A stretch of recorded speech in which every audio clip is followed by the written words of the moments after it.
Greetings, one and all. I was finally able to obtain, and I have here in my hot little hands, the grand design, and I do plan on doing a review of sorts after I get a chance to finish it.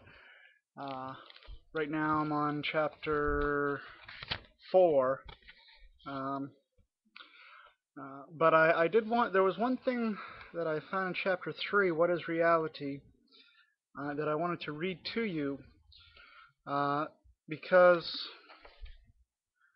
um, in when William Lane Craig is debating people, he will propose the Kalam cosmological argument to argue for the existence of God.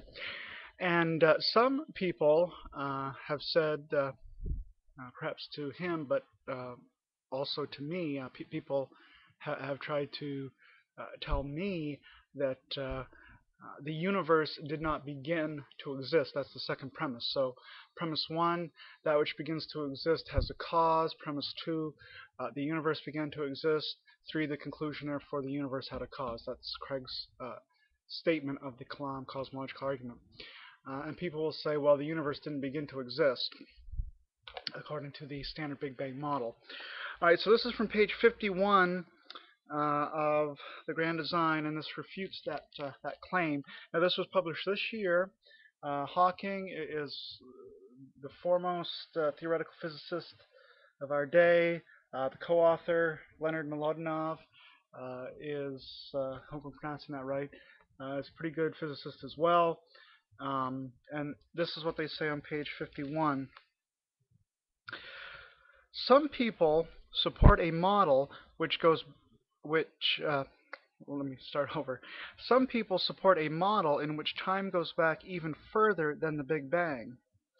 It is not yet clear whether a model in which time continued back beyond the Big Bang would be better at explaining present observations, because it seems the laws of the evolution of the universe may break down at the Big Bang. If they do, it would make no sense to create a model that encompasses time before the Big Bang, because what existed then would have no observable consequences for the present, so we might as well stick with the idea that the Big Bang was the creation of the world. Now, I think what he's alluding to here, although he doesn't explicitly say so, is the idea of a multiverse.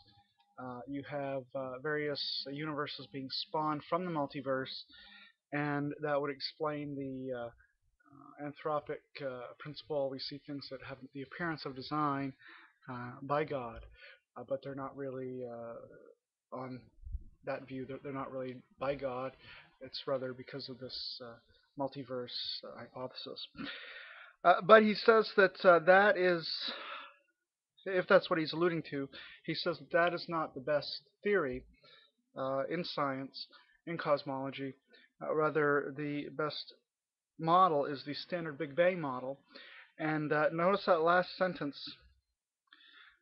So we might as well stick with the idea that the Big Bang was the creation of the world. So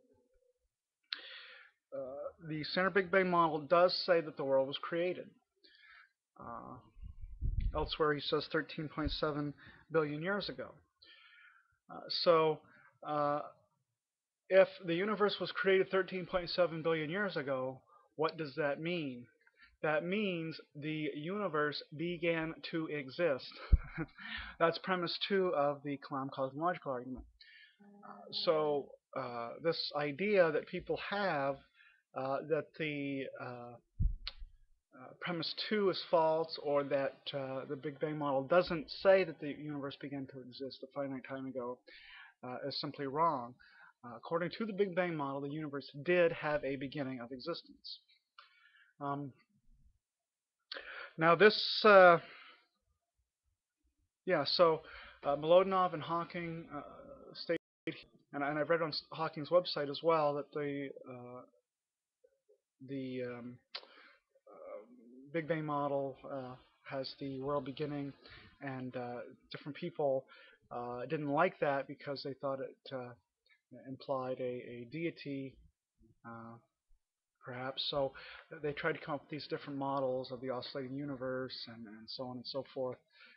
But the Big Bang model ended up winning out. So yes, uh, we cannot, you cannot say that premise two is false. It's more plausibly true than its negation. The universe began to exist is more plausibly true than the claim the universe did not begin to exist on the basis of science alone. And in addition to that, Craig offers two main philosophical arguments, which may or may not be compelling, but I'll leave that aside for now. Science is on our side, uh, the side of the theist, of the Kalam proponent, such as myself and Dr. Craig. So yeah, more coming on the grand design. I've been reading it and really paying close attention to what is being said. So I hope to do a review of that in the future, a series of videos on that. Not sure how many exactly. Um, but just as an aside, apart from that upcoming series that I'm going to do, I wanted to read that quote to you to show you, because it's really easy to come on YouTube and leave a comment that says, well, physicists say that the world didn't really begin, that the the singularity was eternally old and all this stuff. But I've never really had anybody give me a reference to say in this journal article this physicist says, quote, or refer me to a book.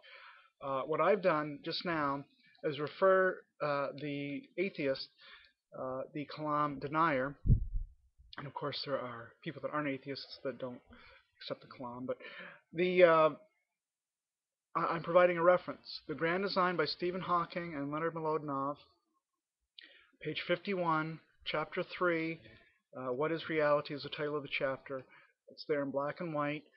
Um, so when people are making a claim that science says this or science says that, what you have to do is actually produce a peer-reviewed journal or a book written by a scientist, or perhaps do the experiment yourself if you have that, if you happen to be a scientist and you have a lab at your disposal. You can check it out for yourself. But otherwise, you have to go to the writings and the sayings of the scientists that are making the discoveries.